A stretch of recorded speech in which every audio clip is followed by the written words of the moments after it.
Voy a presentarles muy brevemente al profesor titular del área de Filosofía del Derecho de la Universidad Carlos III de Madrid, Ignacio Campoy Cervera.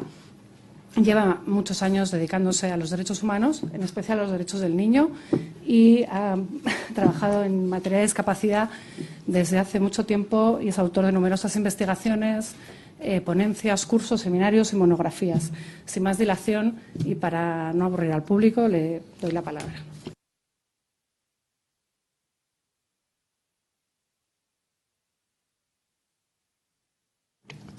Bueno, como lo que he dicho hasta ahora no era importante, no lo repito.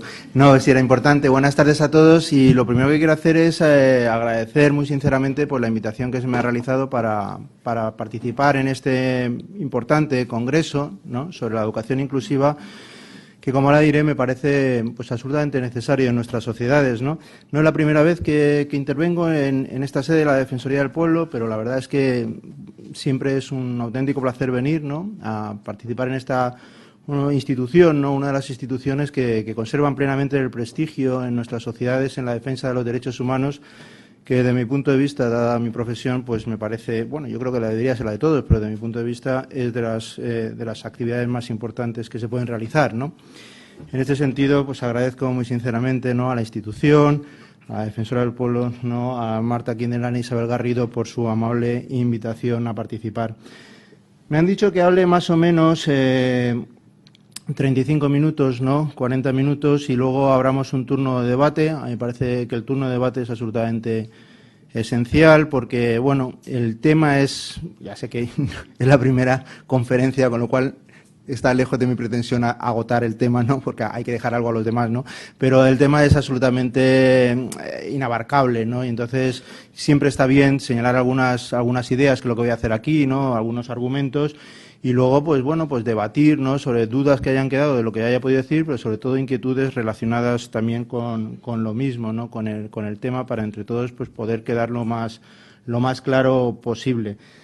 Como se me había dicho 35 o 40 minutos, pero tengo la suerte de empezar un poco antes, pues yo creo que me puedo extender quizás un poco más, ¿no? Pero bueno, y me puedo extender un poco más y, bueno, dejamos el tiempo de debate, ¿no?, eso sí, pues más o menos para hablar después a menos 20 o algo así. Bien, decía antes, ¿no?, en estas pequeñas palabras que he dicho antes, ¿no?, que me parecía que era esencial hablar de la educación inclusiva en nuestras sociedades. Bueno, yo creo que es esencial por muchos motivos, ¿no? Me parece esencial porque evidentemente es uno de los derechos que afectan de una forma fundamental en el desarrollo de la personalidad de los individuos. Es un derecho que sirve para construir una sociedad justa y, sin embargo, me parece esencial también porque es un derecho en el cual actualmente existe una incomprensión en nuestra sociedad. Es decir, siendo el derecho a la educación, porque el derecho a la educación inclusiva, como bien ha señalado antes la Defensora del Pueblo, es el proceso último, la etapa última en la que estamos en la comprensión de lo que es el derecho a la educación. Es decir, yo no distinguiría, y me parece un error distinguir entre el derecho a la educación y el derecho a la educación inclusiva. El derecho a la educación inclusiva es hoy día el derecho a la educación, o la forma en que tenemos que entender el derecho a la educación. Pues digo, siendo este derecho un derecho absolutamente esencial, sin embargo, nuestras instituciones, en nuestra sociedad, instituciones educativas, jurídicas, legislativo, jueces, lo entienden de forma diferente y a veces de una forma contradictoria, ¿no? Yo creo que en este sentido, por ejemplo, el artículo 24 de la Convención de los Derechos de las Personas con Discapacidad del año 2006, que forma parte de nuestro ordenamiento jurídico interno, es decir, que es de obligado cumplimiento, es decir, que se puede acudir a los tribunales de justicia para exigir su cumplimiento si se nos ha violado alguno de los derechos que ahí se incluyen, se señala claramente en el artículo 24 el derecho a la educación inclusiva, ¿de acuerdo? Y ahí se hace de una forma global y bien establecida, es decir, es el derecho que todos los niños y todas las niñas tienen a ejercer su educación en igualdad de condiciones en un sistema educativo ordinario, ¿de acuerdo?, sin excepciones, ¿de acuerdo? Y, sin embargo, nuestro legislador, a la hora de adaptar, el legislador español, pero bueno, otros legisladores también, pero el que nos incumbe ahora, el legislador español, a la hora de adaptar esta convención a las normas internas, sin embargo, no lo ha comprendido así. Es decir, el legislador español sigue con la larga tradición que ya se había puesto en comienzo con la LISMI en el año 82, de decir, bueno, la educación inclusiva supone que todos los niños y niñas, ¿no?, y sobre todo los niños y niñas con discapacidad, pero todos los niños y niñas tienen que ir a un sistema educativo ordinario, y añade al final, siempre que sea posible. Y cuando no sea posible, pues ya irán al centro de educación especial. Claro, esta puerta del siempre que sea posible es la no comprensión de lo que significa la educación inclusiva. Pero claro, uno dice, bueno, en el año 82, del año 82 al 2006, está bien que el legislador pues no lo entendiera bien todavía. Pero claro, es que no estamos hablando del año 82, estamos hablando de que la última norma, ¿no?, que se ha creado por el legislador, que es la ley, bueno, el decreto refundador, ¿no?, que se entiende como la Ley General de la Discapacidad del año 2013, en el artículo 18 se vuelve a reconocer el derecho a la educación inclusiva, los puntos primero y segundo del artículo 18 habla muy bien de lo que es la educación inclusiva, pero tiene que añadir el punto tercero para volver de nuevo a incidir que es siempre que sea posible y cuando no, pues centro de educación especial. Es decir, volvemos a las de siempre y nuestra LOE nos vuelve a señalar también la posibilidad de centro de educación especial. Y la LOMCE, tan desafortunada para mí en muchísimas cosas, pues es desafortunada también al no modificar la LOE precisamente en esto que tenía que haberlo modificado, ¿no? Este es el legislador, pero nuestras instituciones son iguales, ¿no? Las modificaciones, ¿no?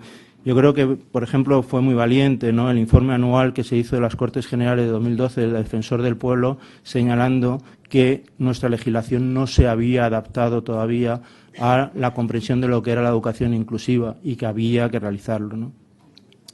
Nuestros tribunales, empezando por el Tribunal Constitucional, que tiene una sentencia muy importante del año 2014, que se le plantea por primera vez lo que es esto de la educación inclusiva, bueno, que si hay una violación de un derecho a la educación inclusiva, de un niño que tenía en este caso un espectro autista, y el Tribunal Constitucional vuelve de nuevo pues a los antiguos, ¿no?, concepciones. Bueno, es que sí, educación inclusiva, pero claro, dada la discapacidad de este niño, ya tiene que ir a un centro de educación especial sin más, ¿no?, porque es irrazonable realizar los ajustes razonables para poder adaptar nuestro sistema educativo a las necesidades educativas de este niño.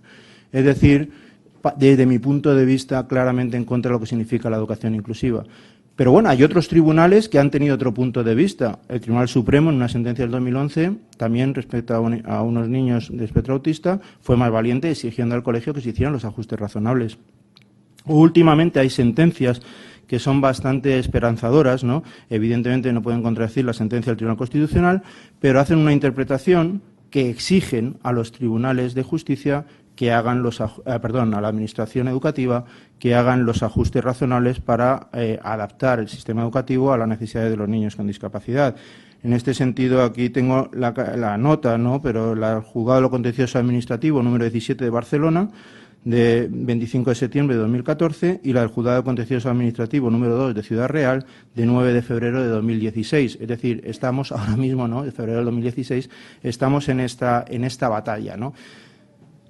Vuelvo a decir, la batalla consiste en una tradición que tenemos en nuestro sistema, ¿de acuerdo?, social, educativo, jurídico, ¿de acuerdo?, que no comprende lo que es la educación inclusiva.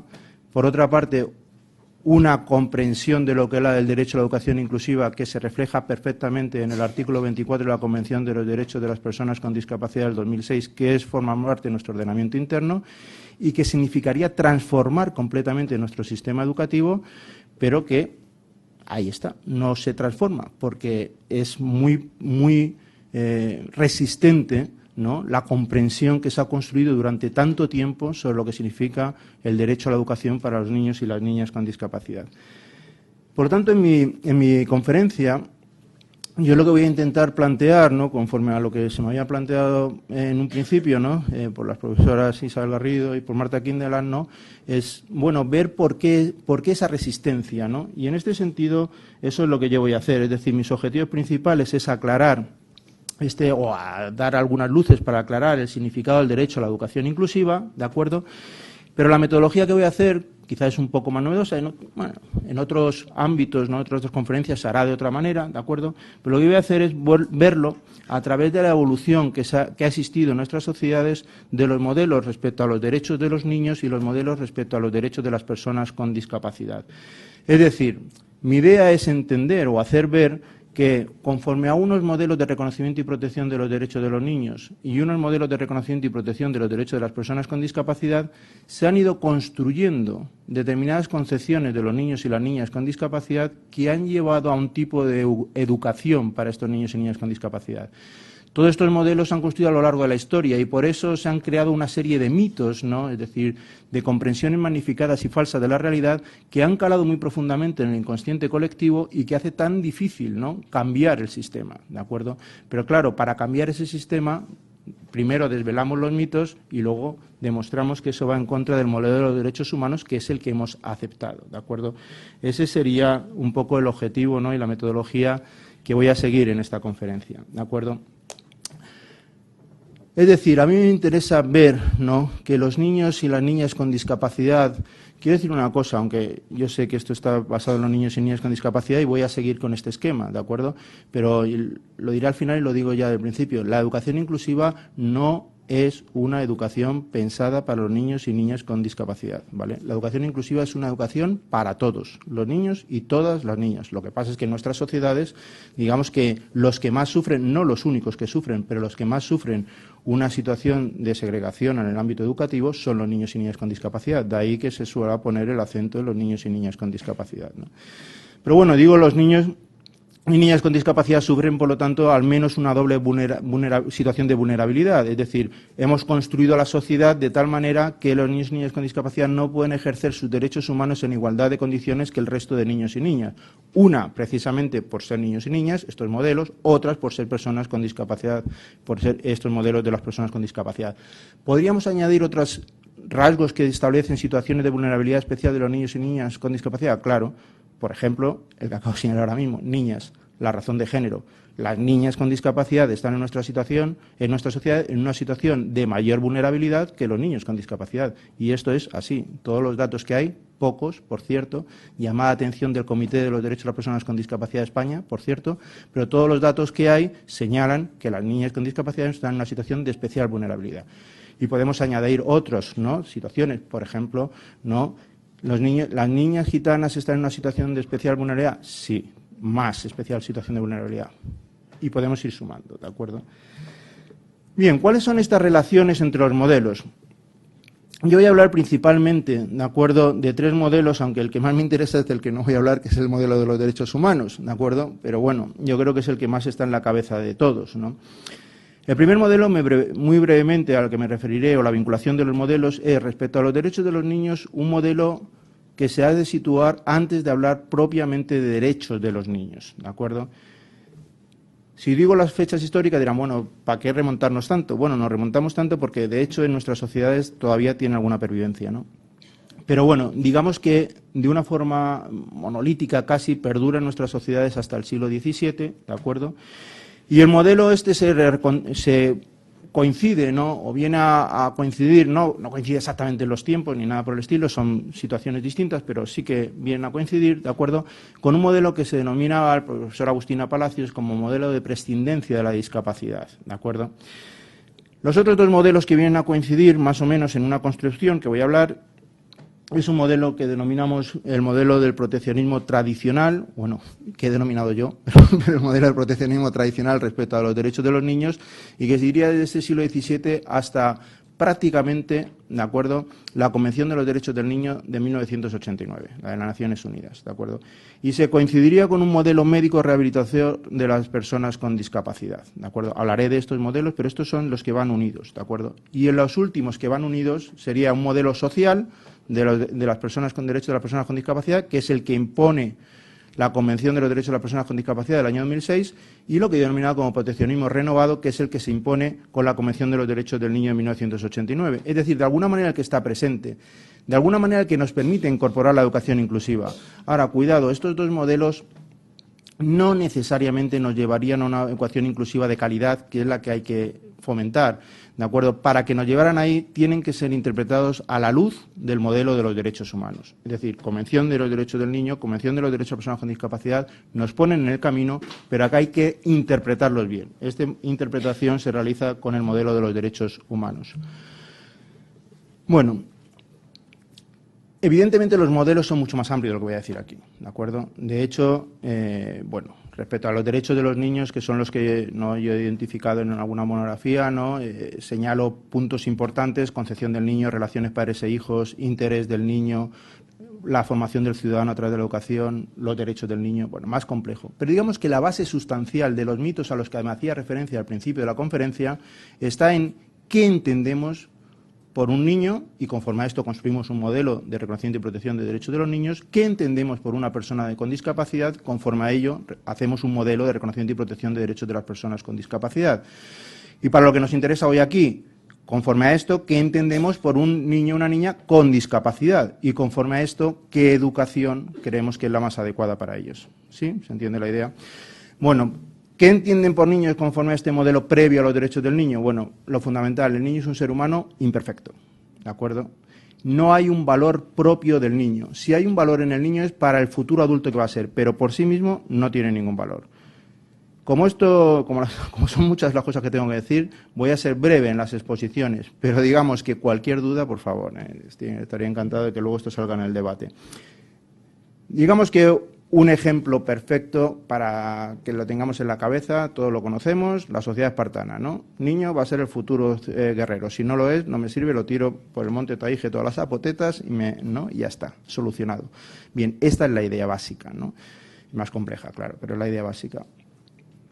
¿Qué pasa con la concepción de las personas con discapacidad en el modelo de prescindencia? Bueno, de nuevo, las personas con discapacidad es un ser humano imperfecto. Le faltan, al niño le falta todo lo que tiene, condiciones físicas, morales, intelectuales, que adquirirá cuando sea adulto. La persona con discapacidad le faltan estas condiciones físicas, intelectuales, que podrían adquirir en otro mundo, porque aquí ya están dados por la discapacidad. ¿Y por qué tiene esa discapacidad? Y en esto se crea otro mito, que en algunas sociedades sigue vigente. El otro día lo estaba hablando con alguien, que es la idea de, esto realmente viene a ser, la discapacidad, el fruto de un pecado de la persona o incluso de sus padres, ¿de acuerdo? Es decir, es una desgracia que sufrimos porque ha habido un castigo divino respecto a las mismas, con lo cual ya van tachadas con este estigma desde el principio, ¿de acuerdo?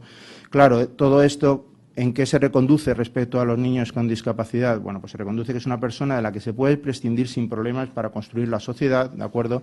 Hay técnicas, por lo tanto, de rechazo y de exclusión social. Digamos que he puesto quizás el extremo, Estos modelos evolucionan. He dicho que hasta el siglo XVII, evidentemente, ni el niño es como en Esparta, ni las personas con discapacidad, ¿de acuerdo?, se pueden ver al final, con el inicio de la Edad Moderna, como se puede ver en la Antigüedad, Pero incluso en las épocas más cercanas siguen existiendo las mismas ideas de imperfección, de rechazo, de exclusión social de estas personas, de personas que no interesan para la sociedad, ¿de acuerdo? Bien.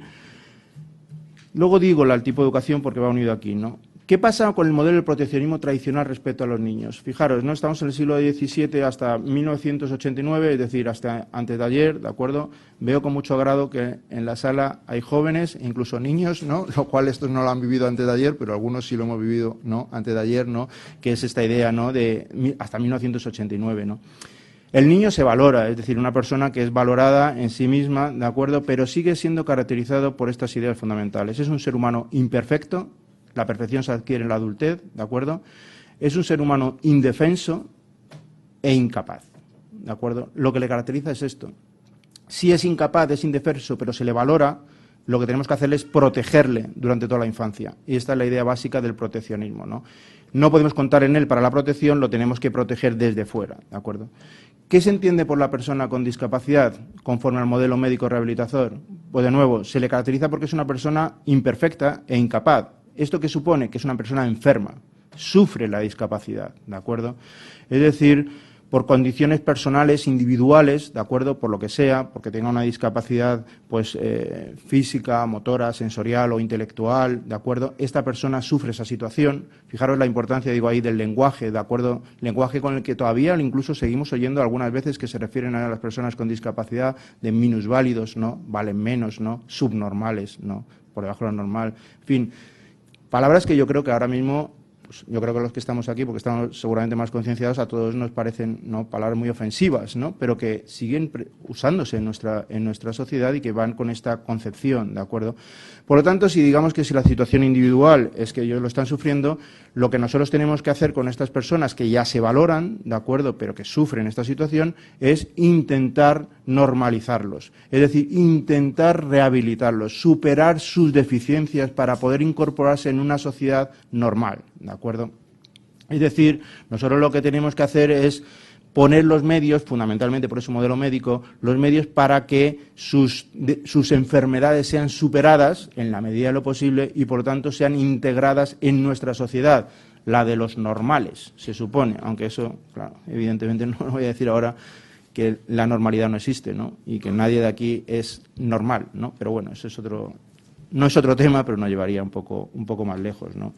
En todo caso, las personas con discapacidad, por lo tanto, digamos que pueden aportar a la sociedad en la medida en que se integran, ¿de acuerdo?, a la sociedad. ¿Qué pasa entonces con el niño y la niña con discapacidad? Pues evidentemente es visto como una persona imperfecta, indefensa, incapaz, que sufre una enfermedad, ¿de acuerdo?, y que por lo tanto nosotros lo que tenemos que hacer es darle una constante protección a esa persona, atender a esas deficiencias, a esa discapacidad que sufre por sus condiciones personales e individuales, ¿de acuerdo?, e intentar que se integre en la medida de lo posible a la normalidad existente, ¿de acuerdo? Evidentemente las capacidades reales de los niños y niñas con discapacidad son absolutamente ninguneadas, ¿no?, es decir, son silenciadas, ¿no?, ocultas, ¿de acuerdo? Yo fui hace mucho a una conferencia, ¿no?, y me pareció muy interesante lo que oía al conferenciante. Dijo, si yo os digo a vosotros, no sé, Pedro es un niño con síndrome de Down, ya parece que le identificáis, ¿no? Ya sabéis quién es Pedro, ¿no? Porque que Pedro síndrome de Down es la punta del iceberg de Pedro, ¿no? No sabéis nada de Pedro, no sabéis si es una persona pues que tiene unos gustos, le gusta la música, le gusta a otros, si es alegre, triste, no divertido, no sé, no sabéis nada como de ninguna persona. Sin embargo, ya la etiqueta, ¿no?, de síndrome de Down, o la que sea, ¿no?, en la que dijo el conferenciante de síndrome de Down, parece que identifica a la persona. Es decir, todo lo que queda, ¿no?, sumergido del iceberg, que es su auténtica personalidad, ¿de acuerdo?, queda silenciado, ¿no?, y en este caso se subestiman totalmente sus capacidades, ¿de acuerdo? Bien, yo creo que más o menos esto nos permite identificar ¿no?, lo que serían los modelos y esto que llevaría a educación, a sistemas educativos. Bueno, el modelo de prescindencia, evidentemente, lo que nos llevaría, coincidiendo con este de negación de los derechos del niño, a o bien no educamos a los niños porque no tienen nada que aportar y son incapaces, imperfectos, indefensos, ¿no?, pero no pueden hacer nada, ¿de acuerdo?, y por lo tanto no les educamos, no sirven para la sociedad, o como mucho lo educamos con una educación especial para ellos, ¿no? Es decir, bueno, vale, no prescindimos completamente, no les dejamos en casa, ¿de acuerdo?, les damos alguna educación, pero evidentemente no puede ser la educación que tengan los niños normales, ¿de acuerdo?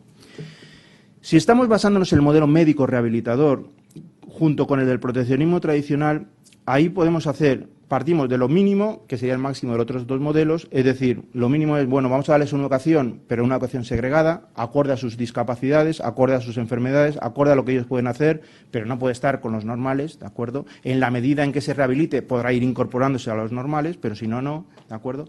O como mucho, una educación integrada, ¿de acuerdo? Que ahora lo voy a explicar, ¿no?, mejor, las dos, educación segregada e integrada, ¿de acuerdo? Pero que vendría a ser, bueno, incorpórate al mundo de los normales, ¿de acuerdo?, a la educación normalizada. Digamos que no podemos hacer otra cosa dado de dónde venimos, ¿de acuerdo? ¿Qué significa, por lo tanto, esta educación segregada? Pues el reconocimiento de que bien educamos a todos, pero dos tipos de educaciones. La buena, la educación buena para los capaces, incluso la mejor para los excelentes, ¿no? Aquí también en la Comunidad de Madrid se intentó poner nuestra idea de educación mejor para los excelentes, ¿no? Los que tienen ya no son, ¿no?, los superdotados, tienen que tener una educación súper. Bueno, en fin, estamos en el mismo paradigma, ¿no? En todo caso, de acuerdo, los colegios, ¿no?, establecen estos currículums, este sistema educativo ordinario para los normales, ¿de acuerdo? Y bueno, para los incapaces, para los niños y niñas con discapacidad, pues la que sea posible, la mínima, ¿de acuerdo? No sé, hay currículos de aprender a hacer la cama y dos cosas más, ¿no? La mínima, ¿de acuerdo? Digamos. Esto es, digamos, este dibujo que no es mío, ahí está la fuente, ¿de acuerdo? Digamos que este dibujo que no es mío yo creo que gráficamente lo explica muy bien, ¿no? Yo creo que ahí está educación especial, niño especial, educación normal, los niños son, ¿no? ¿De acuerdo? Estos clavos cuadrados y la educación es el sistema que es cuadrado. O cabes o no cabes, y si no cabes, a la otra educación, ¿sí? La educación inclusiva que nosotros defendemos significa, desde luego, superar completamente el modelo de la prescindencia y la discapacidad vinculado a esta idea de la educación de los niños con discapacidad. Tiene que tener una educación segregada. No cabe en ningún sentido. Son modelos antiguos, son modelos injustos, son modelos que no reconocen derechos humanos, son modelos que hay que desterrar definitivamente. ¿Qué significaría la educación integrada? He dicho antes, ¿no? Bueno, pues en principio digamos que supone integrar el mayor número posible en este sistema, ¿no?, normal, ordinario, ¿de acuerdo? Y lo que nosotros tenemos que hacer es, bueno, intentar atender a las necesidades educativas especiales que tengan estos niños y niñas con discapacidad, ¿de acuerdo? Con esta idea de que los niños tienen que ser objeto de una especial protección, démosle esta especial protección también cuando están en el colegio, ¿de acuerdo? En la medida de lo posible que vayan superando sus problemas, ¿de acuerdo? Y que se vayan incorporando al sistema normativo normalizado, ¿de acuerdo? Por lo tanto, esta educación integrada es esta, bueno, voy a ver qué problema tienes, cuáles son tus necesidades educativas especiales y voy a intentar paliarlas para que puedas realmente recibir la educación normalizada en este colegio, ¿de acuerdo? Esta sería la idea de la educación integrada. Es decir, fijaros, ¿no?, en la imagen gráfica. Yo creo que también es la misma, es decir, bueno, tenemos un sistema ordinario, bueno, y luego digo que la integrada también va a estar vinculada a la segregada, pero bueno, la integrada significa tenemos un sistema ordinario, ¿de acuerdo? Aquí la educación, y tú tienes que encajar, o encajas por ti mismo, o si no, te vamos a rehabilitar para que puedas encajar en la medida de lo posible. Pero es tu problema, y por lo tanto tú tienes que solucionarlo. Nosotros te daremos, ¿no?, los medios para solucionar tu problema, ¿de acuerdo? A mí me interesaría mucho resaltar esto, ¿de acuerdo? Es decir, la educación integrada no tiene nada que ver con la educación inclusiva. Y me parece muy importante, porque es que la educación integrada, en buena medida, no digo, el mundo evidentemente no es ni blanco ni negro, siempre hay grises, ¿de acuerdo? Pero la educación integrada, en buena medida, es lo que se realiza en nuestras sociedades actualmente y se dice que es educación inclusiva. Como la educación integrada fracasa, porque desde mi punto de vista necesariamente fracasa, lo que se dice es, ¿lo ven? La educación inclusiva no funciona. No, lo que no funciona es la educación integrada, pero no la educación inclusiva. Y esto es muy importante. La educación integrada significa esta idea, la que estamos diciendo antes. Bueno, vamos a ver, hay diferencias. Niños que son fáciles de integrar al colegio educativo ordinario, ¿de acuerdo?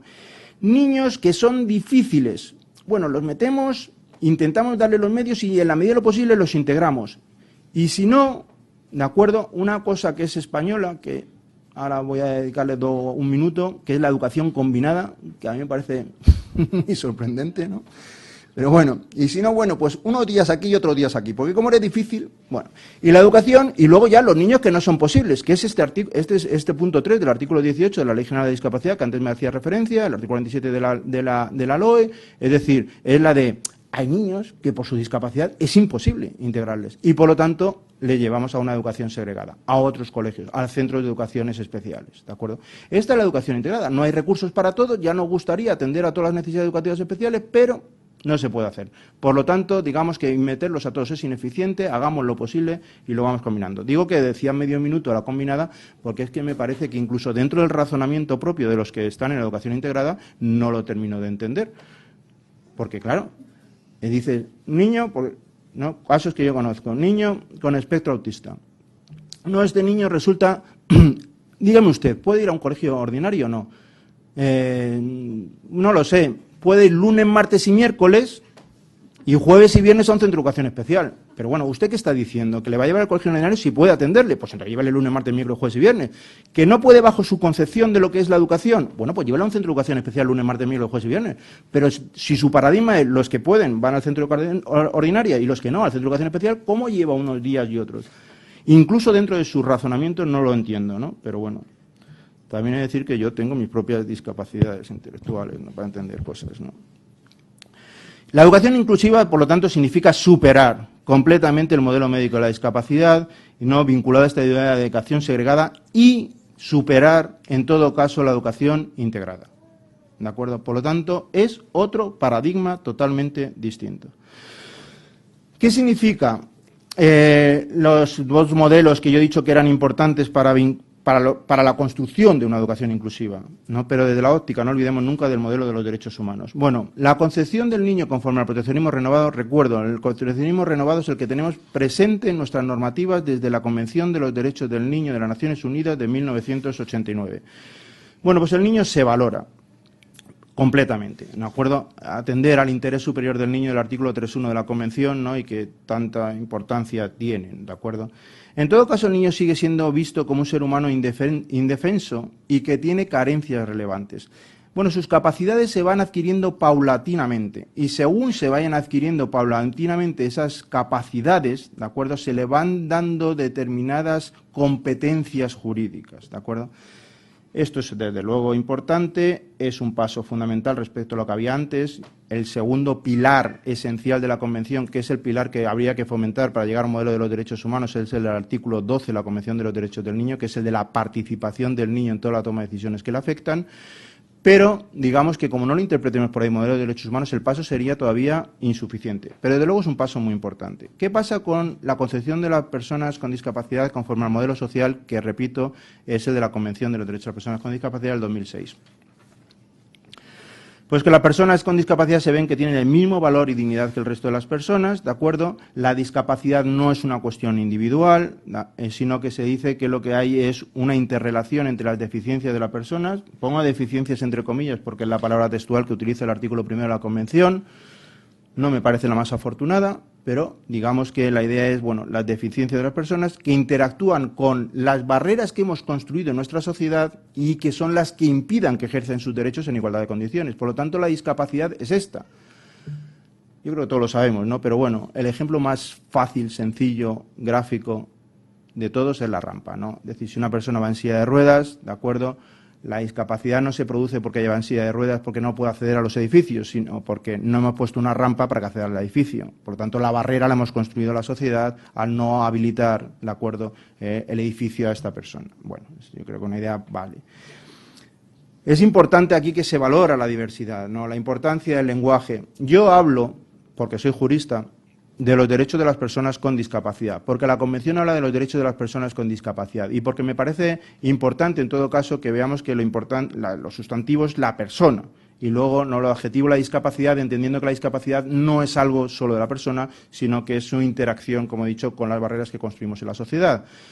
Pero, por ejemplo, hay un movimiento importante, ¿no?, con una denominación que empezó con Javier Romagnacchi, que, bueno, que ha adquirido cada vez mayor importancia, ¿no?, que es hablar de personas con diversidad funcional, ¿de acuerdo? Y yo creo que, bueno, nos sitúa también en esta idea. Todos funcionamos de manera diversa y, por lo tanto, esto es bueno para la sociedad y, por lo tanto, digamos, es algo que quita toda connotación negativa respecto a las personas con discapacidad o con diversidad funcional, ¿no?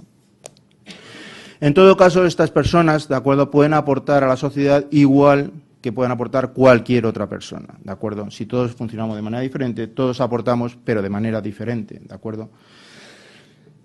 ¿Cómo se construye esto respecto a los niños y las niñas con discapacidad? Bueno, pues la idea básica es esta, ¿no? Es decir, bueno, los niños y niñas con discapacidad tienen el mismo valor y dignidad que el resto.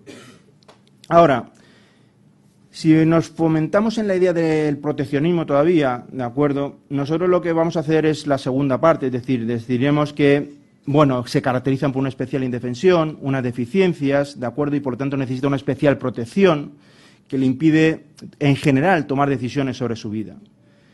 Si lo vemos más desde la perspectiva de los derechos humanos, ¿de acuerdo?, que es ese artículo 12 de la Convención de los Derechos del Niño y el artículo 12, casualmente, de los derechos de las personas con discapacidad, ¿de acuerdo?, que también dice que no existe eso de que, no típico en derecho, ¿no?, de que hay titulares de derecho y la capacidad de obrar, la capacidad de ejercitar los derechos, sino que todos tenemos también la posibilidad de ejercitar nuestros derechos en igualdad de condiciones, independientemente de nuestra discapacidad, ¿no? Bueno, si nos enfrentamos en esos dos artículos, ¿de acuerdo?, sería esta segunda que digo aquí, es decir, en realidad lo que tendríamos que hacer es reconocer y proteger todos los derechos a los niños y niñas con discapacidad, igual que al resto de los niños, ¿de acuerdo?, y solamente ver que tenemos que actuar en las causas sociales, que son las que producen la discapacidad y que impiden que puedan ejercer sus derechos en igualdad de condiciones, ¿de acuerdo? ¿Qué artículos se ven esto bien? Bueno, pues el artículo 23 de la Convención de los Derechos del Niño se ve bien la parte de la protección, ¿de acuerdo? Esta parte de los dos modelos que todavía están un poco anclados en el modelo de proteccionismo, ¿de acuerdo? Fijaros cómo está redactado.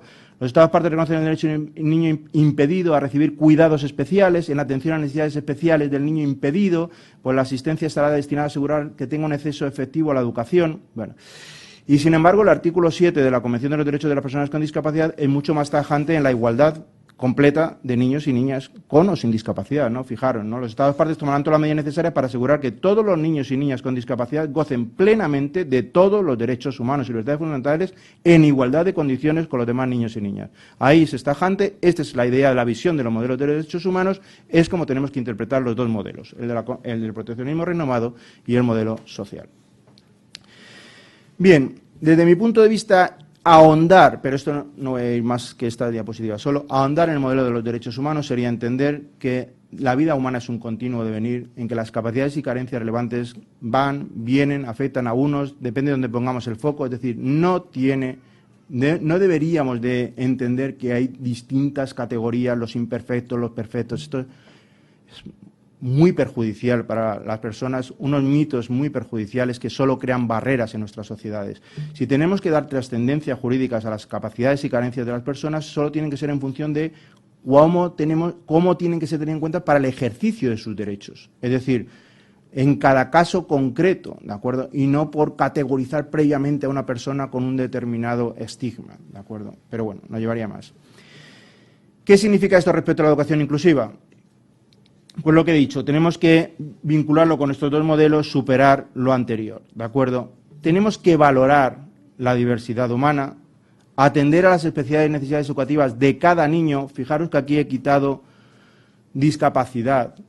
Cada niño tendría que tener tiene sus especiales formas de su diversidad, ¿no? Funcional que hemos dicho antes, su especial forma de educarse, de recibir la educación, ¿no? De aprender, ¿de acuerdo? Y tenemos que nosotros el sistema adaptarlo a las especiales circunstancias de cada niño, a la diversidad humana. Voy a decir una frase para que se me entienda todo lo que voy a decir a continuación, ¿no? En estos minutos todavía me quedan algunos minutos que me quedan, ¿no? Por suerte, me queda algo todavía mucho importante que decir. Pero digo que lo importante es que la educación inclusiva, no penséis que estoy hablando de una remodelación del tejado de la casa de la educación. Estoy hablando de cambiar los cimientos. Es decir, la educación inclusiva supone cambiar completamente el sistema educativo. Y entonces es otra, por eso hay tanto rechazo, ¿no? Pero es otra idea, ¿no? De cómo tenemos que hacer la educación. Y en este sentido tenemos que atender a la diversidad de todos los niños y las niñas, independientemente de su situación y circunstancia personal, económica, social, cultural, independientemente de su discapacidad o no, o de cualquier otra razón que nosotros podamos pensar. Todos tienen derecho a ejercer su derecho a la educación en igualdad de condiciones. ¿Qué significa esto? Pues significa acabar con ciertos mitos. Se han movido las flechas, pero se entiende lo que digo ahí, ¿no? Ciertos mitos que existen en nuestras sociedades todavía, ¿no? Que están vinculados a esos modelos antiguos a los que he estado haciendo referencia. Es decir, uno, los niños con discapacidad no pueden recibir una educación de calidad porque sus deficiencias se lo impiden. Bueno, esto es modelo médico, esto es modelo tradicional, ¿de acuerdo? Pero no puede ser ahora, ¿no? Esto es un perjuicio claro hacia los niños con discapacidad. Pero no solamente esto, otro mito es, cuidado, la educación inclusiva, si la metemos, es decir, si realmente incorporamos a los niños y niñas con discapacidad en los colegios ordinarios, los perjuicios va a ser para el resto de los niños y niñas. Porque, claro, se baja el nivel de exigencia del currículum, ¿de acuerdo? Los niños no van a poder recibir la misma educación, son niños agresivos, va a haber problemas de convivencia en sociedad, etc., etc., etc. Otro mito, claro, perjudicial, no solamente para los niños y niñas con discapacidad, sino, como luego diré al final del todo, para el resto de niños y niñas, ¿de acuerdo? Y otro mito que nos solemos enfrentar, aunque a mí este es el que menos me gusta, porque hablar siempre de mezclar economía con derechos humanos es algo que había que rechazar, ¿no? Pero bueno, es la idea. Es decir, si esto... Hablar de economía y se me atraganta ya, ¿no? Pero la idea es, si esto de la educación está muy bien, sí, no, ya venís, ¿no?, los del buenismo, ¿no?, a imponer la educación inclusiva, pero esto es imposible. Es inviable porque no es económicamente inviable. Bueno, hay estudios, y entre ellos uno del Banco Mundial, que no es, ya digo, no es el rojerío andante precisamente, ¿no?, que dice que la educación inclusiva sería económicamente más viable o menos costosa que el sistema que tenemos ahora con 2 sistemas educativos paralelos, ¿de acuerdo? Por lo tanto, también eso es un mito, ¿de acuerdo?, habría que superar, ¿de acuerdo? ¿Cuáles serían los objetivos básicos para construir la educación inclusiva? Pues en realidad, fijaros que los objetivos básicos para construir la educación inclusiva son exactamente los mismos que se establecen para todo el derecho a la educación, ¿de acuerdo? Esto está en todos los textos de derechos humanos, desde la Declaración Universal de los Derechos Humanos, a la que hacíamos antes referencia, del año 48, hasta la Convención de los Derechos del Niño del año 89, en el artículo 29.1, ¿de acuerdo? ¿Cuáles son los objetivos básicos de la educación? El libre desarrollo de la propia personalidad del niño, educar a los niños en valores, en los valores y derechos, en los derechos humanos, ¿de acuerdo? Luego hay otros objetivos que se puedan señalar, pero estos son los básicos, esenciales, conforme al modelo de los derechos humanos. Estos son los objetivos de la educación inclusiva. Cuidado, estos son los objetivos, porque hay otros objetivos que están en nuestros sistemas educativos, por ejemplo en la LOMCE, que no responden a estos objetivos. Pero bueno, también nos llevaría, pero lo puedo... Si hay preguntas luego, lo respondo. ¿De acuerdo? Estos son los objetivos básicos. Para hacerlo, lo que tenemos que hacer es ser respetuoso con lo que yo he denominado la auténtica voluntad del niño. Me llevaría mucho decir lo que es, pero en breve, bueno, supone garantizar estos 2 principios básicos de la Convención de los Derechos del Niño: el interés superior del niño y participación en todos los asuntos que le afecten, en este caso, en el derecho a la educación, ¿no? ¿Qué supone o qué significaría también, ¿no?, la educación inclusiva? Ya lo he dicho, todos los niños y niñas acceden en igualdad de condiciones en la escuela ordinaria, ¿de acuerdo? Por lo tanto, digamos que esto significa no solamente la integración, todos incorporamos, eso es el modelo de integración que antes hemos rechazado, ¿de acuerdo?, sino supone hablar de educación inclusiva de calidad, es decir, una vez que los aceptamos a todos niños y niñas en el mismo centro de educación ordinario, tenemos que centrar toda la educación en cada niño y cada niña, ver cuáles son sus necesidades educativas, ¿de acuerdo?, y adaptar al sistema para ello. ¿Cómo se hace esto? Bueno, pues cuando vayamos a ver cómo ejercitar el derecho a la educación, tenemos que partir del diseño universal. Esto, en principio, pensado para todos los niños y niñas en igualdad de condiciones. ¿Qué tenemos que hacer conforme a esto?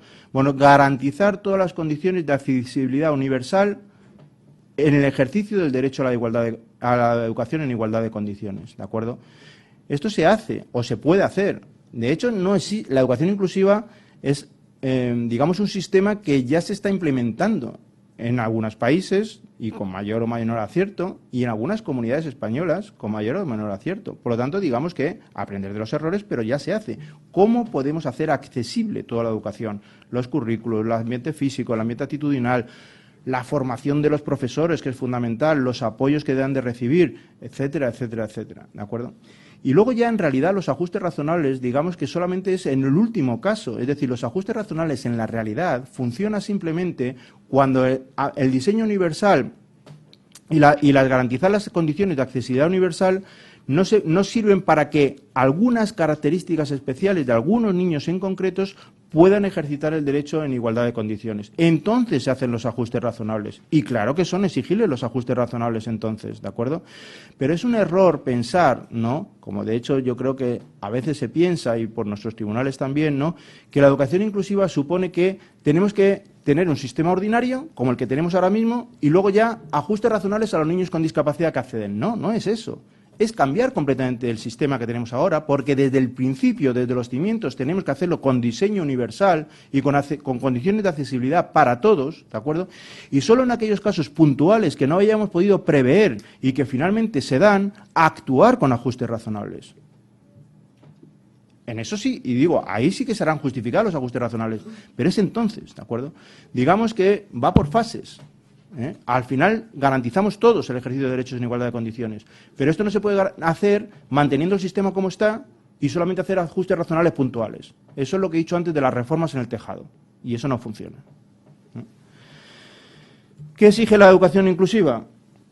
Bueno, pues esto significa una participación de todos en la educación. Evidentemente, los primeros, los niños y las niñas en todos los sistemas, pero todos en realidad, ¿no? Los profesores, de acuerdo a la comunidad educativa en general, el Estado, la sociedad, los padres. Me parece muy importante, por otra parte, señalar que en todo caso el derecho a la educación inclusiva es un derecho de los niños y de las niñas. no de los padres de los niños y de las niñas, ni de las madres, evidentemente, de los niños y las niñas. Esto es muy importante porque a veces nos confundimos, ¿no? Y a veces se dice, bueno, claro, esto de la educación inclusiva lo que supone es que los niños pueden ir a un centro de educación ordinario, y entonces, pero hay centro de educación especial. Entonces los padres, como lo que van a hacer es ejercitar su derecho, dicen, bueno, yo garantizo el derecho a educación inclusiva a mi hijo si le llevo al centro de educación ordinario, pero también si no lo quiero hacer y le llevo a un centro de educación especial. Eso es una confusión completa. El derecho a la educación inclusiva es un derecho del niño y de la niña. Lo único que tienen los padres es la capacidad para hacer eficaz, en primera instancia, ese derecho a la educación inclusiva del niño y de la niña. Y si no lo cumple, entonces son las autoridades administrativas las que deberían de hacerlo cumplir ese derecho. En España estamos todo lo contrario. Todo lo contrario. De hecho, es tan kafkiana la situación española que algunos padres que dicen, bueno, voy a ejercitar el derecho a la educación inclusiva de mis hijos y aunque la administración educativa ha dicho que tiene que ir a un centro de educación especial, yo le quiero llevar a un centro ordinario, que pongan los medios para que pueda llevarlo. Y la administración educativa dice, no, no hay medios, su hijo tiene que ir a un centro de educación especial o si quiere venir al centro de educación ordinario con lo que hay. No, pero es que esto no sirve, ponga usted. Bueno, pues para esto no llevo a mi hijo a este centro, a educación especial. Lo dejo en casa y le educo conforme a lo que yo crea. Entonces actúa la administración. Y dice, oiga usted, está usted incurriendo en el delito de abandono familiar.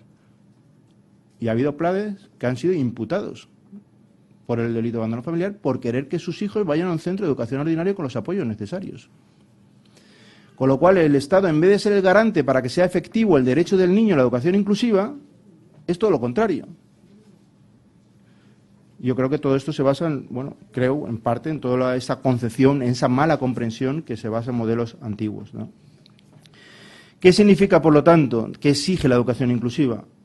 Pues lo que significa lo que he dicho, adaptar nuestros centros de educación ordinario para todos los niños y todas las niñas, ¿de acuerdo? Todo, ahí señalo el etcétera final es lo más importante, porque por todo lo que vaya a poner me voy a quedar corto. Y yo, en todo caso, no soy educador, por lo tanto, me voy a quedar corto seguro. Adaptaciones curriculares, métodos de aprendizaje, planes de estudio, aulas, espacios, etcétera, ¿de acuerdo? ¿Y esto qué significa? Pues transformar los centros de educación especial en centros de recursos precisamente para esa incorporación, ¿no?, de todo lo que ellos saben realizar respecto a los niños y niñas con discapacidad en los centros de educación ordinario. Cuando se dice que la educación inclusiva va a suponer el cierre de los centros de educación especial, bueno, se puede entender que es cierto, pero se puede entender que es una mala expresión de la forma cómo debería suceder. No es un cierre, no es que mañana coja a alguien, vaya con la llave, cierre y adiós. No es eso. Lo que se trata es de que si vamos a tener una educación de todos los niños y todas las niñas en los centros ordinarios, de educación ordinario, lo que vamos a hacer, todo lo que se sabe realizar aquí, todos los profesionales que trabajan aquí, toda la forma de realmente adaptar los sistemas educativos a los niños con discapacidad, vamos a llevarlos a un centro de educación ordinario. Por tanto, es una transformación del sistema en el que todo este saber hacer de los centros de educación especial van a ser utilizados en los centros de educación ordinario. Esa es la idea. ¿Se cierran? Bueno, vale, al final no tiene ningún sentido que se mantenga, pero no tiene ningún sentido porque ya van a estar todos en el centro de educación ordinario. Profesores, ayudantes, profesores de apoyo, los alumnos, todos. Entonces, en ese sentido, ¿no? Esta sería, por lo tanto, la imagen gráfica de la educación inclusiva. Es decir, como veis, el sistema es el flexible, ¿de acuerdo? Es decir, hay agujeros para todos, para los que tienen, ¿no?, una forma de paralelepípedo, o para los que tienen una esfera, o para cualquiera. Todos caben en el sistema porque el sistema se ha adaptado a las especiales circunstancias de cada uno. Esta es la idea de la educación inclusiva, ¿de acuerdo? ¿Qué quiero decir con esto? Bueno, pues que la educación inclusiva, en contra de los mitos que he señalado antes, sería necesaria, primero, porque permite el adecuado desarrollo evolutivo del niño y la niña con discapacidad. Es decir, permite el libre desarrollo en la mayor medida posible del niño y la niña con discapacidad, ¿de acuerdo? Pero luego también porque es necesaria para que los niños y las niñas sin discapacidad puedan desarrollar su personalidad al máximo nivel posible también. La educación es esto. Desarrollo de la personalidad al máximo nivel posible, formación en valores y derechos humanos. Y esto solo es posible si todos comparten las mismas experiencias educativas, los mismos sistemas educativos. Si no, la segregación que se vive en la infancia se perpetúa durante el resto de la vida. Y esto es con lo que hay que acabar. Entonces hay que acabar con el mito de que es un perjuicio para los niños sin discapacidad. Es un beneficio para los niños y niñas sin discapacidad poder compartir sus clases con los niños y niñas con discapacidad. Es una ventaja, es un juego en el que todos ganan. Y por lo tanto lo otro son mitos perjudiciales. Puedo contar anécdotas, etcétera, pero me excedería el tiempo y no quiero, ¿no? Finalmente, ¿qué queremos? Construir una sociedad más justa. Sociedad más justa donde no se consiga el objetivo de los derechos humanos. ¿Que cuál es? Pues para mí es este, ¿no? Que el mayor número de personas posible alcance al máximo nivel posible el libre desarrollo de su propia personalidad. Y esto solo se puede conseguir con una educación inclusiva. Por lo tanto, digamos que el mensaje último que querría decir, aparte del de muchas gracias, pero el mensaje último que querría decir es: pensemos que garantizar la educación inclusiva, que la transformación total de nuestro sistema educativo no es algo que sirva para beneficiar a los niños y niñas con discapacidad. Es algo que sirve para beneficiarnos todos, para construir una sociedad justa, para que los derechos humanos sean realmente respetados en esta sociedad. Y, por lo tanto, es un beneficio absolutamente universal, una exigencia que tenemos que realizar por consiguiente, algo en lo que no tenemos que pararnos en otras consideraciones. Bueno, muchas gracias y para las preguntas, ¿no? Del debate.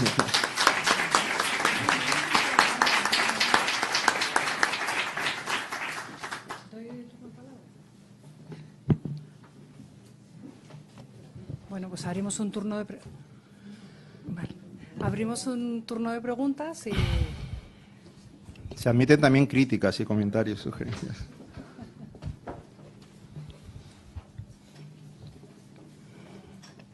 Para las personas que están en la sala contigua y que lo están viendo por pantalla, que me estarán viendo, si alguna quiere realizar alguna pregunta, puede venirse a esta sala y con el micrófono formularla.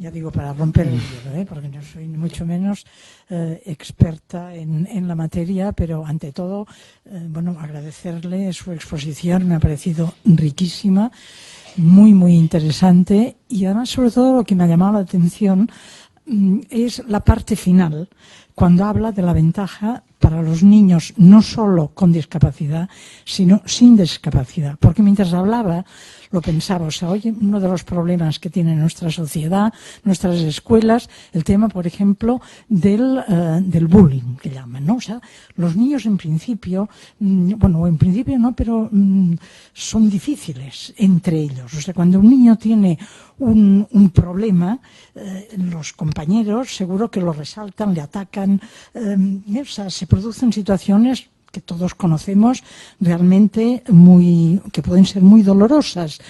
Y entonces me preguntaba que, claro, esto podría engendrar problemas, esta convivencia entre niños con discapacidad y niños sin discapacidad.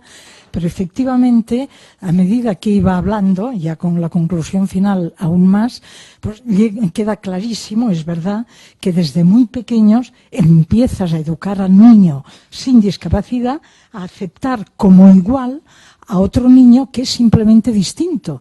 Y que esto enriquece de una forma extraordinaria la sociedad, la convivencia y sobre todo esta educación en valores. El problema es que creo que hoy el concepto de educación en valores se está desprestigiando, se está dejando de lado por otros conceptos como los que contenía la LOMCE, de temas competitivos, temas económicos, y ojalá, por tanto, sus tesis puedan triunfar. Bueno, pues muchísimas gracias, ¿no? por las palabras y también por el comentario. Lo único que podría acabar diciendo, comparto completamente lo que ha dicho y ya está, pero bueno, como tengo siempre la posibilidad de añadir algo, pues no me resisto a añadirlo, ¿no? Es decir, realmente esto también casa de alguna manera con mitos antiguos y nuevos respecto a lo que es la infancia, ¿no? Es decir, un mito de los más tradicionales respecto a la infancia y que más está metido en nuestra sociedad que dicho como lo voy a decir ahora, la gente dirá, no, pero que es que el niño es malo por naturaleza. Y no, hombre, no, el niño, ahora mismo no podemos decir eso. No podemos decir eso, pero es un poco lo que estaba en la idea. Es decir, no, los niños son malos, los niños son tal, los niños, y cuidado con ellos van a pegar, ellos van a imponerse, etcétera. Por decirlo de alguna manera, en nuestra concepción judeocristiana también no es decir, el pecado original, ¿no? Todos nacemos con el pecado original, ¿no? Y entonces ahí hay una tendencia al mal. Bueno, esto digamos que esta idea está en los filósofos, está en los educadores durante mucho tiempo. El primero que rompe completamente con este esquema es Rousseau. Y Rousseau que dice, el niño es bueno por naturaleza, se acabó. Y entonces, pero claro, esa idea no ha terminado de calar. Todo el modelo educativo, que es los liberacionistas, ¿no? Neil decía, para hacer mi escuela solamente necesitaba una idea. Considerar que el niño era bueno por naturaleza. Nos consideraban valientes. Como he ido avanzando, me he ido cada vez más confirmando en esta idea. Y con esto cambio todo el sistema educativo. Y es verdad, confiemos en los niños. Y confiemos que es verdad que son buenos por naturaleza y que es el sistema educativo el que permite fomentar estas condiciones buenas. Y estoy completamente de acuerdo. Es decir, la convivencia... Todas las experiencias que yo conozco al menos, de acuerdo, que evidentemente son muy limitadas, pero las que yo conozco al menos, las convivencias de niños y niñas sin discapacidad desde la primera infancia son positivas. Las experiencias negativas son cuando la integración del niño con discapacidad se realiza a los 13 años en un centro educativo donde antes no se ha convivido. Entonces sí que, pero claro, esto lo que nos debería hacer demostrar es precisamente que no funciona este sistema y que funciona la educación inclusiva, que incorporemos la educación inclusiva desde el principio y hacemos, como estamos diciendo, una sociedad más justa en la que vivamos todos conforme a los valores de derechos humanos. Y esto siempre lo he dicho también, digo, me parece muy... por lo menos, me parece muy bien porque como lo digo yo, ¿no? Pero me parece muy bien la idea de... Es decir, yo puedo estar en clase explicando perfectamente, porque como soy también imparto la asignatura de Derechos Humanos, ¿no? Yo puedo estar en clase explicando todo el rato a unos niños lo que es el valor igualdad. Pero si yo se lo estoy explicando a unos niños, ¿no? Que son todos del mismo sistema económico, del mismo sexo, de la misma religión y todos dirán, entiendo perfectamente lo que es la igualdad. Claro, pero no han tenido ni idea. ¿Cómo pueden saber realmente lo que es la igualdad? Cuando compartan el ejercicio del derecho a la educación, su experiencia educativa, precisamente con personas diversas, con gente de otra raza, de otro sexo, de otra religión, de otra condición económica, y vean que entre todos están compartiendo todas las experiencias educativas. Entonces entenderán el valor igualdad. Entonces dirán, realmente estamos ejerciendo un derecho de libertad en igualdad. Y ahí lo habrán entendido. Esto solo se puede hacer si se vive de la educación desde el principio. Y esto es lo que garantiza la educación inclusiva y que no, olvidémonos, si no se vive, no se hace. Si al niño le dices, no, tú eres igual, pero no lo has vivido, no entiende la igualdad. La entiende intelectualmente, pero no la entiende vitalmente. Y hemos fracasado en la educación.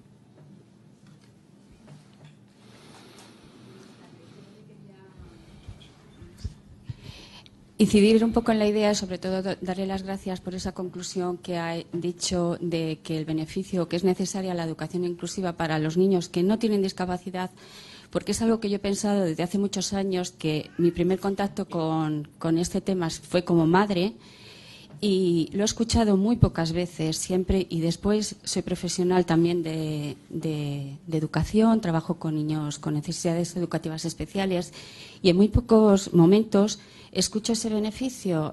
Bueno, todo lo que ha dicho me podría alargar, lo que es normativa, lo que es desarrollo normativa para estos niños no existe prácticamente, en fin, toda la problemática, pero sobre todo ver, escucharle después de tantos años y además, bueno, pues en un foro donde creo que hay gente que está muy implicada y que se ha trabajado mucho sobre esto, en esa idea en que realmente los niños que no tienen discapacidad, pero que están conociendo a otros compañeros, quizás el día de mañana serán mucho más conocedores de estas personas en todos los ámbitos de la sociedad, trabajo, ocio y demás, y avanzaremos un poco. Entonces, nada más que era eso, el que me ha gustado mucho escucharle esas palabras. Gracias. Muchas gracias. Pero voy a abusar para meter yo también mi cuña, porque yo estoy completamente de acuerdo, pero pero yo... me estaba saliendo de nuevo la idea cuando te estaba escuchando, que te agradezco mucho tus palabras, ¿no? Pero es precisamente qué valoramos en la educación, ¿no? He dicho antes lo de la competitividad, la LOMCE, etcétera. Es decir, ¿qué valoramos en el informe PISA tan famoso? ¿Qué queremos de la educación? Para mí es mucho más formativo en una educación esta convivencia de los niños, esta educación inclusiva, en su formación, el desarrollo de su personalidad, que lo que pueda ser aprender 2 temas más de matemáticas. De verdad. Es que no me interesan los temas de matemáticas cuando ya lo puedes adquirir incluso después si quieres, ¿no? Lo que me interesa es tu experiencia vital en la educación, ¿no? Y tu desarrollo. Y entonces, es que realmente tenemos una idea de la educación, desde mi punto de vista, equivocada, que es esta idea de que es una idea muy antigua, que ya está, ya digo, Quintiliano, bueno, que en todo caso Quintiliano era a favor de los derechos, bueno, de los niños, pero que es la idea de, tenemos un periodo muy corto de tiempo para formar esto en esto. Y, por lo tanto, tenemos que formar a un ciudadano como yo quiero formarlo. ¿Y cómo queremos en nuestras sociedades? Pues que tengan conocimientos y técnicos, que tengan una posibilidad de poder luego adquirir una carrera, de poder... Y le quitamos toda la competencia todo el rato. Y le quitamos toda la idea de colaboración con otros niños, de saber lo que es una vida, ¿no?, en derechos humanos, lo que es unas experiencias educativas positivas, y que me parece que es completamente negativo para la formación de las personas. Y eso es completamente de acuerdo, pero es que nuestro sistema está así montado. Y por eso digo que es una transformación radical del sistema educativo. Medio segundo, simplemente, otra cuña, ¿no? La historia de los derechos humanos, como yo la concibo, se ha hecho siempre reivindicando derechos de determinados grupos que al final han beneficiado al conjunto de la sociedad. Y esto es así. La incorporación de los derechos de los niños y las niñas con discapacidad plenamente al discurso de los derechos humanos sería un beneficio para toda la sociedad, pero además radical. Es que si cambiáramos esta educación que estamos diciendo ahora, a lo mejor el origen era para adaptarlo a los niños y niñas con discapacidad, pero finalmente sería un cambio radical para toda la sociedad, mucho más justa, mucho más enriquecedora.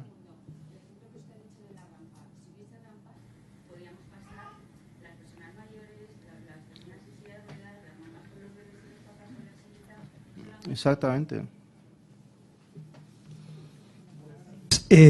Comparto absolutamente toda su exposición y además desde 2 vertientes, la profesional, soy director de un centro de educación especial, y la personal porque soy padre de un discapacitado. Y entonces yo creo que es muy difícil la inclusión actualmente porque el sistema educativo no lo permite y absolutamente y la sociedad tampoco lo permite. Incluso los padres de los discapacitados son los propios que son más proteccionistas con ellos, procuran que no se mezclen con los demás. Yo desde la educación de mi hijo, que ha sido desde la normalidad más absoluta, y nos hemos beneficiado tanto sus padres como sus hermanos de tener un hijo discapacitado, porque hemos aprendido a convivir con una persona diferente, pero como somos todos los demás, efectivamente, cada uno con nuestras diferencias. Pero me parece complicadísimo porque la sociedad es muy difícil ahora mismo, hay que empezar desde abajo y el sistema educativo y el legislador no lo permite. Es así que incluso a los centros de educación especial no nos dan lo que necesitamos para atender las necesidades educativas de nuestros alumnos, que son diferentes entre sí, y nos niegan lo más simple para atenderles. Simplemente, bueno, manifestar esto, ¿no? Muchas gracias también por tus palabras, y yo añadiría una cosa, ¿no? Yo que siempre me había definido como una persona pesimista, ¿no? Y me valía para esto, me parece que era Norberto Boy, un profesor de filosofía del derecho de Turín, ¿no?, que decía que un pesimista es un optimista bien informado, ¿no? Y decía, bueno, pues así es un pesimista. Pero he de decir que últimamente estoy cambiando de opción. Y estoy cambiando porque realmente, en el poco tiempo que ha pasado, ¿no?, desde la convención hasta ahora, en realidad, en estos 10 años, la transformación que hay en nuestra sociedad, que yo he visto y he vivido, es tremenda. Evidentemente estamos muy lejos de conseguir lo que estamos diciendo de la educación inclusiva, muy lejos. Evidentemente, si estamos diciendo que el sistema económico está en contra, que si el sistema educativo está en contra, evidentemente la tarea es inmensa. Pero de lo que había a lo que hay un cambio realmente muy importante. La concienciación que hay por parte de la sociedad, las instituciones, por parte de los propios padres en la exigencia de estos derechos de sus hijos, llegar hasta el Tribunal Constitucional, aunque luego fracasara. Es decir, ha habido un movimiento y está habiendo un movimiento muy grande. Y yo, cuando quiero ser optimista, siempre digo, bueno, pero realmente la esclavitud, ¿cómo ha desaparecido actualmente? Porque hubo un momento en nuestra sociedad en que la esclavitud era vista en lo normal. Aristóteles consideraba que los hombres éramos esclavos por naturaleza. Bueno, que había hombres que eran esclavos por naturaleza. Es decir, era una cosa que no se discutía. Hay hombres que son esclavos y gente que somos libres. Y ya está, no hay ningún problema. para que hayamos llegado a la situación ahora mismo en que la esclavitud claramente está rechazada en todos los planos, no jurídicos, sino morales, es impensable ahora mismo, es inviable. La sociedad ha tenido que dar pequeños pasos hasta que un momento dio un paso de gigante. Yo creo que en este caso no tenemos que perder la esperanza. Estamos dando pequeños pasos, esperemos que algún día demos ese paso de gigante. ¿Qué tal? Buenas tardes. Dos pequeñas cuestiones, si se me permite. La primera, si el modelo italiano, recientemente estuve en un congreso de directores de centros italianos, se habló justamente de inclusión. Si en aquellos centros se nos habló de que los niños no hay una educación especial, sino todos los niños, indistintamente de sus condiciones, están dentro de una escuela italiana. Bien, son colegios muy grandes y allí pues atienden, tienen los recursos o por lo menos intentan. Entonces, ver si conoces o qué otras opciones hay fuera de España ahora mismo, si hay alguna que se acerque más a la inclusión. Sí. Y luego otro apartado, si se me permite, si puedes darnos una valoración y si quieres la haces y si no, no te preocupes tampoco. Ahora mismo en la Comunidad de Madrid hay aproximadamente un 55% de alumnado en colegio concertado. Vale, sí. Aproximadamente un 55% de alumnos en colegios concertados o privados y un 45% en la pública. Sin embargo, los alumnos con un grado de discapacidad X están mayoritariamente en la pública. Es decir, ahí, de alguna manera, es decir, en esa posible reforma, estamos segregando también los propios recursos, haciendo que en unos aspectos dirijamos demasiado a los alumnos a un medio que a lo mejor pues no es el más representativo, ¿no?, de una sociedad plural. Nada más, gracias. Vale, gracias. Vamos a ver, respecto a lo primero, mis conocimientos, ya he dicho, son limitados en el sentido que yo ni soy educador ni puedo conocer en profundidad. Sé que el modelo italiano, la idea es que es educación inclusiva.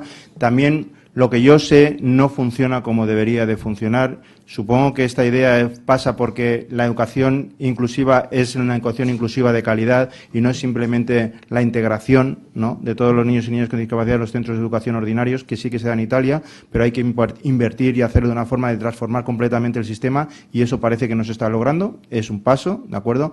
Otros sistemas donde se puede hacer, parece que en Finlandia, sin que exista de todo, de nuevo también se dan pasos bastante importantes en este camino. En Canadá también se han dado pasos importantes en la educación inclusiva. En Portugal, recientemente, se ha hecho una transformación legislativa para hacer todo educación inclusiva, todo el sistema educativo de educación inclusiva. Por lo tanto, ahora van a empezar a implementar esta normativa. Es decir, hay experiencias, como he señalado antes, que están haciendo posible la educación inclusiva, con aciertos y con defectos. Es decir, veremos cómo se hace en Portugal, no funciona del todo bien en Italia, pero se han dado pasos y se está intentando conseguir. Hay experiencias positivas en Canadá y en Finlandia, etcétera. Ya digo, también dentro incluso de España hay colegios, ¿no?, donde se hacen experiencias muy positivas de educación inclusiva. Hay comunidades, he dicho, la comunidad del País Vasco funciona bastante bien, parece ser, en este sentido. Es decir, sí que hay experiencias donde poder arrancarse. Ahora que no es, en ningún momento podemos decir, no, hay una educación inclusiva plena que sea al 100% ahora mismo el paradigma, ¿no? Pero sí que hay experiencias muy positivas de las que se pueden aprender, desde luego, ¿no?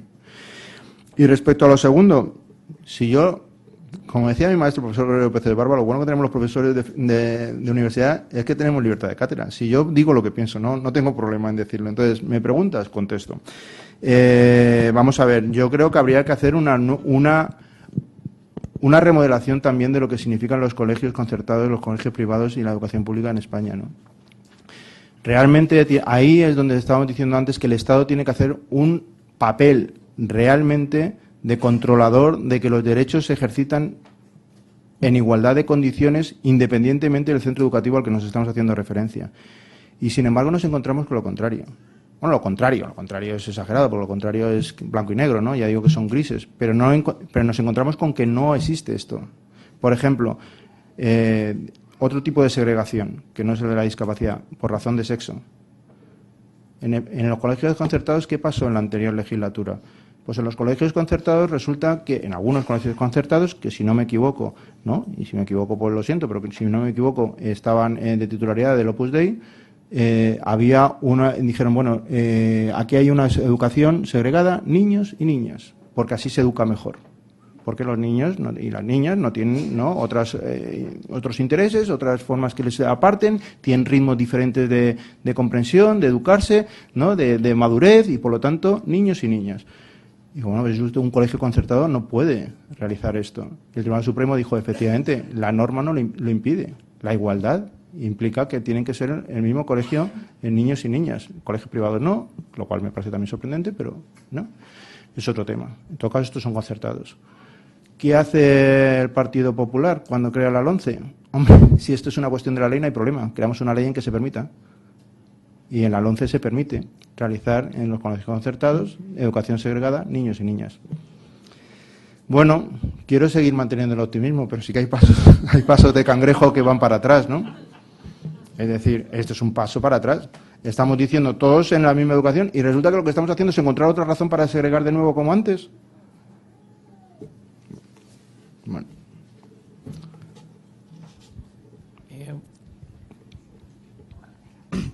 Primero agradecerte, ¿no?, la exposición que nos has hecho. En la realidad que me encuentro como profesional, ponías un ejemplo, ¿no?, desde cómo las familias encuentran los equipos de orientación con un informe que les dice que su hijo o su hija tiene que ir a educación especial, ¿no?, en esa parte de la segregación. En mi día a día como profesional me estoy encontrando la posición contraria, ¿no?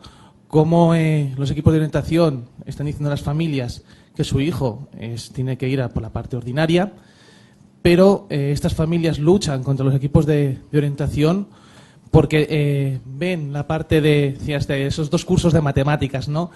Que no tienen tanta ya la importancia del currículum, sino la parte de que sus hijos o sus hijas estén integrados, ¿no? Y luchan para ir para la parte hacia la educación especial.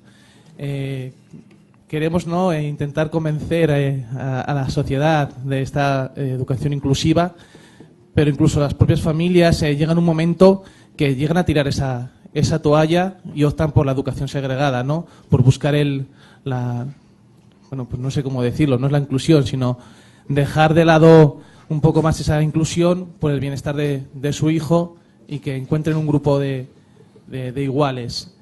Y dentro de esa parte segregada, ¿no?, dentro de la educación especial, me encuentro con que dentro de esa educación hay otra segregación, ¿no? O sea, porque hay coles de educación especial con un determinado perfil y con otros coles de educación especial con otro determinado perfil. ¿No? Bueno, y te lanzo la pregunta, que cómo convencemos, ¿no? ¿Por dónde empezamos a convencer para esta educación inclusiva? Muchas gracias. No, gracias a ti. Vamos a ver, ¿por dónde comencemos? Digamos que intenta aportar una serie de argumentos, ¿no?, que intentan convencer, pero el convencimiento que realmente debería hacer desde el punto de vista jurídico es el que he dicho antes, desde mi punto de vista. Esto es un derecho del niño, no es un derecho de los padres. Entonces, me parece muy bien que usted, en un sistema que realmente funcionara la educación inclusiva, no lo que tenemos ahora, pero en un sistema que realmente funciona la educación inclusiva, usted no puede decir, no, yo a mi hijo lo llevo a un colegio de educación especial. No. ¿Por qué? Porque resulta que es un derecho de su hijo. Y usted lo tiene que ejercitar.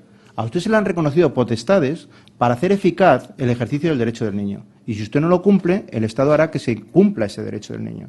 Y eso es lo que debería meternos en la cabeza. No es un derecho de los padres, la educación inclusiva de los niños. Dicho esto, que yo creo que es lo fundamental y lo importante, lejos de mi intención está criminalizar o señalar a los padres y a las madres que no llevan a sus hijos a los centros de educación ordinaria y los llevan a centros de educación especial. Y me explico. Como está ahora mismo el sistema, muchas veces no hay una garantía de que en el centro de educación ordinario vaya a haber una educación mejor para su hijo que en un centro de educación especial. Es elegir entre Escila y Carabis. Estás ahí. Y muchas veces no sabes qué hacer. Entonces yo no puedo ni quiero, ni me parece decente criminalizar a estos padres que se encuentran en esa situación y digan, no, llévele usted al centro de educación ordinaria porque va a hacer a usted a su hijo bandera de una causa. No. A los hijos, Como ya decía Kant, ¿no? Las personas no se pueden utilizar como instrumentos, ¿no? Y los hijos no son instrumentos. Nadie se le puede instrumentalizar para una causa. Entonces, vamos a ver, me explico, ¿no? Pero pongo ejemplos tremendos también de la situación de los padres, ¿no? Hay un caso en Málaga y otro en Galicia, ¿no? De niñas que están escolarizadas y sin problema en un principio, pero bueno, voy a hablar del de Málaga, pero el de Galicia es 3/4 partes de lo mismo, ¿no? Un poco menos trágico, pero 3/4 partes. Entonces, una niña con autismo escolarizada, y entonces los niños un día, porque sus padres los convencen, deciden hacer huelga y no ir nadie a clase. Hasta que esta niña no se vaya de clase, nosotros no vamos a clase. Imagínate, claro, bueno, yo creo que cualquiera, ¿no? La sensación de la niña de ir a clase y ver que nadie de sus compañeros va porque no quieren estar con ella en la clase. Claro, digamos que la reacción de la administración educativa, en vez de una sanción a los padres de los otros niños, evidentemente, lo que supuso es que al final esa niña se tuvo que ir del colegio. Y claro, los padres llevan desde entonces reclamando que les den un colegio donde puedan realmente escolarizar a su hija, que le den las garantías de que en un colegio ordinario no va a volver a ocurrir lo mismo. Y la administración educativa no se la da. Lo único que va a llegar a decir, bueno, usted tiene este colegio de educación especial o tiene este colegio ordinario y donde están los mismos apoyos que recibían antes. Claro, estos padres, ¿cómo le vamos a criminalizar y decir, oiga, usted no lleva a su hijo a un colegio ordinario donde le están diciendo que puede llevarlo? No, es que yo ya sé la experiencia que he tenido en un colegio ordinario sin apoyos y no quiero volver a pasar por la misma. Mi hija no puede soportar otra experiencia igual.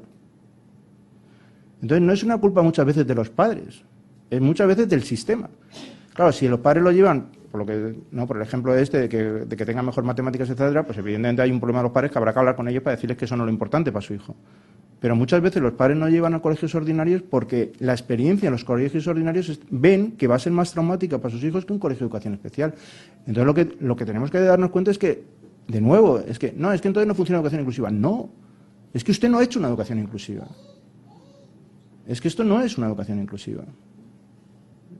Eso digo, yo creo. Luego la realidad es mucho más compleja, ¿no? Porque pasan todas estas cuestiones, ¿no? Es decir, padres que quieren ejercitar los derechos de sus hijos y no pueden, sistemas educativos que expulsan no a sus hijos, ¿no? Que estaban diciendo en algunas ocasiones, les expulsan a los niños a centro de educación especial porque quieren. Dices tú, buen funcionamiento de los de equipo de orientación. Hay buenos y malos. Hay muchos equipos de orientación que están en el modelo médico y lo que hacen un niño es estigma, pan, ¿no? Es un cambio completo de los cimientos con una nueva forma de pensar la educación.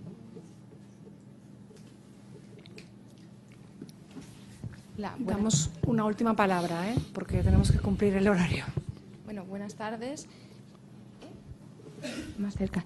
Buenas tardes. Yo quería primero felicitarte por tu exposición. Me ha encantado cuando has dicho lo que la educación inclusiva es un derecho del niño. Y quería hacerte, en 3 bloques, preguntar en 3 bloques. Lo primero, yo no soy abogado, ni tengo mucho conocimiento de leyes, nada más que de estas desde hace unos años. Me parece que hay una ley de acuerdos y tratados internacionales por la que la convención es de obligado cumplimiento, ¿no? Y está por encima de cualquier ley orgánica, real decreto y, por supuesto, por encima de cualquier norma, orden o reglamento interno del centro. O sea, la convención es de obligado cumplimiento. Creo también que las recomendaciones del Comité de la ONU del 2011 se decía a España que la implantación de las medidas de inclusión educativa eran de aplicación inmediata y no estaban sujetas a la disponibilidad de recursos ni a la implantación progresiva. Y luego, mientras tanto, mientras esto se pone en marcha, se ejercita, nosotros hablamos, hacemos cursos y tal, ¿qué hacemos con los niños que están sufriendo esta discriminación por discapacidad, esta segregación, y que el tiempo está pasando para ellos? O sea, y que reclamas y la gente mira para otro lado, dicen que eso es en instrucciones generales, que hay que aparcarlo, que hay que adaptarlo a cada niño, y que bueno, que para todos sí, pero para el tuyo no. Entonces, y por último, quería solo, respecto a la concienciación, quería leer una cosa. Uy, que se me va esto. Ay, no lo encuentro ahora. Bueno, era la página que hacemos con un colegio que tiene colgado el año pasado en un colegio muy inclusivo, que es como somos todos, para la foto todos somos muy inclusivos. Entonces el colegio cuelga el Día del Autismo en la página del colegio, el mensaje de Ban Ki-moon del año 2015, que decía exactamente que el Día Mundial de Concienciación del Autismo era un llamamiento para que las escuelas abran sus puertas a los niños con autismo y, bueno, todas esas cosas. Muy bien, eso lo cuelga el colegio en su página web. Ese mismo año, la jefa de estudios, bueno, aparte de la directora del centro convocar a los padres de un niño de ese colegio a espaldas y sin conocimiento, a los padres de los compañeros del niño, a espaldas de los padres del niño, para decir que el colegio no puede hacer más por ese niño y que ese niño se tiene que ir de ahí. El niño estaba muy integrado con sus compañeros. La jefa de estudios manda al equipo de orientación un informe que tengo aquí, del que quiero leer unas líneas. A ver, quiero leer unas líneas. Es el mismo colegio que tenía colgado en la web el mensaje de Ban Ki-moon. Dice, como conclusión, queda patente que el hecho de que el alumno tal esté en nuestro centro, condiciona tanto los horarios de la tutora como los de las profesoras de pedagogía terapéutica, como el de la técnico 3 e incluso el de las profesoras que deben hacer apoyos específicos a este alumno cuando las profesoras especialistas son requeridas por las necesidades de otros alumnos. Para poder atender correctamente a este alumno dependemos de contar con unos recursos humanos de los que, dentro del marco de la legalidad, que supongo ella ignora, no se nos tiene por qué dotar. Esto está reclamado en todas partes. El niño, por supuesto, siguió con su derecho a la educación integrada, porque inclusiva no es. Tuvo que cambiar de colegio porque no puede estar en un colegio donde no le quieren. Fue separado de sus amigos. Esto está reclamado en todas partes y, salvo asegurar el derecho a la educación integrada del niño, no ha merecido ni una sanción. Muchas gracias. Bueno, brevemente, ¿no? Aunque evidentemente el final es la parte más importante, ¿no? Quizás, ¿no? Pero por lo que decía al principio, sí, ya lo comentaba antes, ¿no? La Convención de los Derechos de las Personas con Discapacidad forma parte de nuestro ordenamiento interno desde el año 2008 y no es que esté por encima de ordenanzas, leyes, está por encima incluso de la Constitución. Es decir, el artículo 10.2 de la Constitución española dice que los derechos humanos de la Constitución tienen que ser interpretados de acuerdo con los textos que ratifica el Estado español. Como la Convención de los Derechos de la Persona con Discapacidad ha sido ratificada por España, los derechos humanos que la propia Constitución española reconoce tienen que ser interpretados a la luz de la Convención de los Derechos de las Personas con Discapacidad. Y esto significa, por lo tanto, que evidentemente su aplicación debería de impregnar absolutamente todo el ordenamiento jurídico español. ¿Y esto qué significa? Pues significa realmente que los jueces tendrían que aplicar directamente la Convención de los Derechos de las Personas con Discapacidad. Esto significa que por eso yo decía al principio de mi intervención que el derecho a la educación inclusiva es el nuevo nombre del tradicional derecho humano a la educación. Pero no es otro derecho, es el mismo derecho. Lo que pasa es que interpretado a la luz de la nueva forma de entender los derechos humanos, de lo que es paradigma la Convención de los Derechos de las Personas con Discapacidad. Entonces, ¿qué pasa con lo que ocurre en la realidad? Pues lo que pasa es que nuestra realidad no se corresponde en muchas ocasiones con lo que están en nuestros derechos y en muchísimas ocasiones con los que están en los valores fundamentadores de nuestros derechos. Por eso, la lucha de los derechos humanos es una lucha inacabada. Es decir, realmente lo que decía al principio, es que hay una mala comprensión de lo que son la nueva situación de los derechos. Es que nuestros tribunales, empezando por el Tribunal Constitucional, que es el más relevante, no entienden en muchas ocasiones lo que significa el nuevo paradigma de los derechos humanos de las personas con discapacidad. Porque están en sus tradicionales concepciones que se han formado con ellas y interpretan la nueva norma desde su óptica. En esta idea de que nada es verdad y mentira, todo depende del color del cristal con que se mira, pues el color del cristal con que se mira se fabricó antes del nuevo modelo de los derechos de las personas con discapacidad y ven la realidad distorsionada. Hay que luchar, por lo tanto, para cambiar esto. Hay que luchar también para que lo cambien, ¿no? Los profesores, etcétera. De todas maneras, ¿no? Que decías tú en este colegio. De todas maneras, también es verdad, y yo creo que es necesario decirlo, que una de las cuestiones importantes de la educación inclusiva es precisamente aprender a crearnos o a construirnos o a formarnos, como queramos, formarnos mucho mejor la palabra, de acuerdo con el modelo de los derechos humanos, para que el color del cristal a través del cual miramos el mundo, a partir de ahora, sea el de los derechos humanos. Porque yo, por mucho que mire el color del mundo con unas gafas de color que estén ahora mismo no distorsionadas, intento aplicar ahí en las gafas no continuamente los cristales de los derechos humanos, yo soy consciente que yo mismo no he sido educado con ese modelo y que forma parte de mi formación y de mi comprensión del mundo modelos discriminatorios.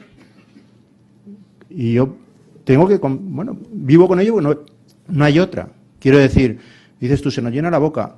Podría decir yo personalmente, se me llena la boca. A mí, a Ignacio Campoy, se me llena la boca de hablar de educación inclusiva y luego realmente tengo comportamientos que no son nada, para nada de educación inclusiva, o actitudes o pensamientos, porque están ahí, es mi formación. Yo tengo libros o trabajos publicados de antes del 2006 donde la propia lenguaje era un lenguaje más discriminatorio del que puedo tener ahora. Es la evolución que tenemos todos, lo importante es la evolución. Evidentemente todos tenemos que ser conscientes de que si hemos sido creados en una sociedad excluyente hacia las personas con discapacidad, en una sociedad de estructuras machistas, todos tenemos metido de alguna manera, en mayor o menor grado, el machismo en o la visión excluyente. Bueno, a lo mejor hay gente que no, pero yo creo que esa es nuestra formación y eso está ahí. Por eso es tan importante la educación inclusiva. Por eso es tan importante para que no haya otras generaciones formadas de nuevo en la exclusión. Y que desde el principio vivan en la inclusión. Yo creo que esa es un poco la idea fundamental. Los que somos conscientes ahora de que nuestra educación, ¿no?, nuestra formación está formada en muchos prejuicios, identifiquemos esos prejuicios, eliminémoslos y impongamos los derechos humanos. Y llevas tú toda la razón. Esto no debería de ser dentro de 20 años, porque los niños viven ahora y y esa es su vida hoy, día. Y es su formación hoy. A mí una de las frases que no me gustan y que siempre se repite respecto a los derechos de los niños es: hay que proteger a los niños porque son el futuro de la sociedad. Y yo no sé ni si la sociedad va a tener futuro, vamos. Pero lo único que sé es que los niños son el presente de los niños. Por eso hay que proteger a los niños, por hoy, no por mañana. Mañana, bueno, ya vendrá, pero por hoy, ¿no? Yo creo que en este sentido habría que ser realistas, hay que crear una especie de hoja de ruta, pero hay que crearla hoy. No podemos cerrar, como he dicho antes, los centros de educación especial mañana. No puede llegar mañana a cerrar los centros y decir, la educación inclusiva, porque no va a funcionar. Y entonces nos van a decir, ¿lo ven como la educación inclusiva no funciona? Hay que hacerlo más inteligentemente, pero tampoco hay que decir, bueno, como esto es una cosa para largo plazo, ya dentro de 20 años volvemos a hablar sobre esto en otro seminario. No. Hoy hay que decir, bueno, vamos a ver cómo lo vamos a hacer. El objetivo es este. ¿Cómo lo vamos a hacer? ¿Y cuándo lo vamos a hacer? Muchas gracias.